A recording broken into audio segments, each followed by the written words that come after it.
नमस्कार मंडळी. आज दिवसभर तुमच्या कानावर लिफ्ट लिफ्ट लिफ्ट असा शब्द 100 वेळा तरी किमान पडलेला असणार. आणि त्यामुळे तुम्हालाही असा प्रश्न पडला असेल की आजच नेमकं लिफ्टला एवढं महत्व का प्राप्त झालं. त्याचं कारण असं आहे मित्रांनो, विधिमंडळामध्ये एक प्रसंग घडला. आजपासून विधिमंडळाचं अधिवेशन सुरू झालेलं आहे आणि या अधिवेशनात सहभागी होण्यासाठी उबाटा सेनेचे प्रमुख, जे विधान परिषदेचे आमदार देखील आहेत, ते उद्धव ठाकरे आपले सहकारी मिलिंद नार्वेकर यांच्या सोबत विधिमंडळाच्या लिफ्ट जवळ आले. त्यावेळेस त्या लिफ्ट जवळ अगोदरच राज्याचे उपमुख्यमंत्री देवेंद्र फडणवीस आणि भाजप नेते प्रवीण दरेकर उभे होते. दोघेही एकाच वेळेला त्या लिफ्ट जवळ आले आणि त्यामुळे मीडियाचे कॅमेरे तिथे वळले. आता काहीतरी मोठी बातमी मिळणार असं मीडियाला वाटलं आणि त्याच दरम्यान लिफ्ट खाली आली, उघडली गेली. दोघही आतमध्ये जातायत का, हाच खरा प्रसंग होता. त्याच वेळेस उद्धव ठाकरे म्हणाले की प्रवीण दरेकर याला बाहेर काढा. प्रवीण दरेकर यांनी तेवढ्यात मिश्किलपणे उत्तर दिलं की तुम्ही आणि फडणवीस जर एकत्र जाणार असतील तर मी बाहेर होतो. तर असा हा प्रसंग. आणि त्यानंतर मित्रांनो, उद्धव ठाकरे आणि देवेंद्र फडणवीस इन्क्लुडिंग दरेकर आणि नार्वेकर हे त्या लिफ्ट मधून दुसऱ्या मजल्यावर गेले. तिथून मग दोघही वेगळे झाले. उद्धव ठाकरे विधान परिषदेच्या दिशेने गेले आणि फडणवीस हे त्यांच्या मार्गाने निघून गेले.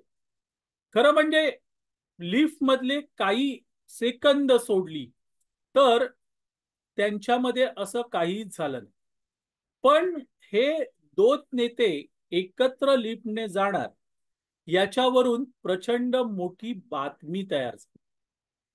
मोठी बातमी तयार झाली आणि उद्धव ठाकरे यांनी ती बातमी खेळीमेळीत घेतली. म्हणजे त्यांनी काही नाही, आमची काहीच बोलणं झालं नाही वगैरे असं असं काही उडवून दिलं नाही. तर त्यांनी ती बातमी खेळीमेळीत किंवा तो प्रसंग खेळीमेळीत घेतला आणि मग मीडियाचं लिफ्ट करा दो सुरू झालं. प्रसंग काय होता तर योगायोगाने हे दोन नेते एकत्र आले होते, लिफ्ट मधून गेले होते.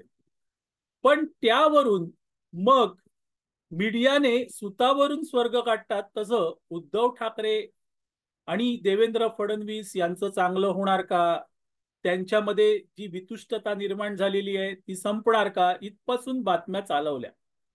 आता खरं म्हणजे या लिफ्टच्या बातमीचा उपयोग जर कोणाला जास्त होणार आहे हे जर तुम्ही बघितलं तर तुमच्या लक्षात येईल की लिफ्ट करा दो असं कदाचित उद्धव ठाकरेच यांनी सांगितलेलं असावं.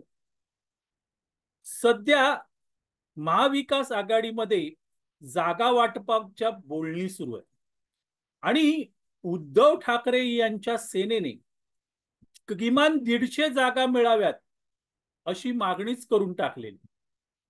आता महाविकास आघाडीमध्ये 3 पक्ष आहेत. उद्धव ठाकरे यांना 150 जागा मिळाल्या तर काँग्रेस आणि शरद पवार यांच्या राष्ट्रवादी काँग्रेसला किती जागा मिळणार आणि तेवढ्या जागांवर ते खुश असणार का, हा पहिला प्रश्न. अशा वेळेस महाविकास आघाडीचा मुख्यमंत्री पदाचा उमेदवार जाहीर करा अशी मागणीच थेट उबाटा सेनेचे खासदार संजय राऊत यांनी करून टाकलेले. म्हणजे एका बाजूला जागा वाटपाचा तिढा सुटलेला नाही तर दुसऱ्या बाजूला संजय राऊत यांनी सुचवून टाकलेलं आहे की उद्धव ठाकरे यांनाच मुख्यमंत्री पदाचा चेहरा म्हणून जाहीर करा. आता हे सगळं होत असताना मित्रांनो, आजचा प्रसंग डोळ्यासमोर तुम्ही आणलं तर तुमच्या लक्षात येईल की उद्धव ठाकरे यांनाच खरं म्हणजे लिफ्ट हवी आहे आणि ती लिफ्ट त्यांनी देवेंद्र फडणवीस यांच्या सोबतच्या काही सेकंदाच्या लिफ्ट प्रवासामध्ये घेतले. ही जी बातमी तयार झाली, मीडिया त्या बातमीवर तुटून पडला. त्यातून फायदा नेमका कोणाचा होऊ शकतो, तर उद्धव ठाकरे यांचा होऊ शकतो. आपल्या या कृतीतून उद्धव ठाकरे यांनी महाविकास आघाडीतल्या घटक पक्षांना हा संदेश दिला असेल का, की जर आम्हाला 150 जागा दिल्या नाहीत किंवा उद्धव ठाकरे यांना मुख्यमंत्री पदाचा चेहरा म्हणून जाहीर केलं नाही, तर आमच्यासाठी महायुतीचा मार्ग मोकळा आहे. आणि ही खरी लिफ्ट आहे मित्र, जी उद्धव ठाकरे यांनी देवेंद्र फडणवीस यांच्याकडून अप्रत्यक्षरित्या घेतलेले. दुसऱ्या बाजूला बघा मित्रांनो, त्या भेटीवर देवेंद्र फडणवीस यांनी कुठलीही टीका टिप्पणी केली नाही. तो एक अगदी काहीही बोललेले नाहीये. याचा अर्थ स्पष्ट आहे की महायुतीमध्ये जे सध्या आहे तेच कायम राहणार आहे. आम्हाला उद्धव ठाकरे यांची लिफ्ट नको किंवा आम्ही उद्धव ठाकरे यांना लिफ्टही देणार नाही, हे देवेंद्र फडणवीस यांनी अप्रत्यक्षरित्या सांगून टाकलेलं आहे. तरीही फडणवीसांच्या विरोधात त्यांचे समर्थक बोलतात किंवा भाजप समर्थक बोलतात की आता हे काय नवीन. मंडळी, हा मीडियाचा नरेटिव्ह आहे आणि तो नरेटिव्ह उद्धव ठाकरे यांच्या बाजूने त्यांनी मांडलेला आहे.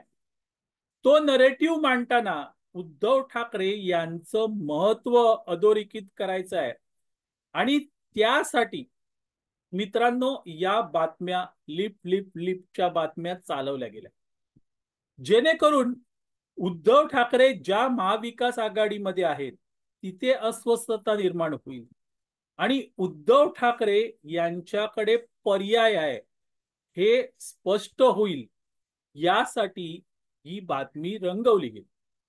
बाकी या बातमीत काहीही नव्हतं, ऍब्सोल्युटली काहीही नव्हतं.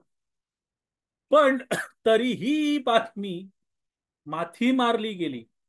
त्याचं कारण स्पष्ट आहे की एका बाजूला महाविकास आघाडीमध्ये अस्वस्थता निर्माण करायची, तर दुसऱ्या बाजूला जे भाजप समर्थक आहेत त्यांच्यामध्ये ही अस्वस्थता निर्माण करायची की आता उद्धव ठाकरे हे महायुतीत येणार का.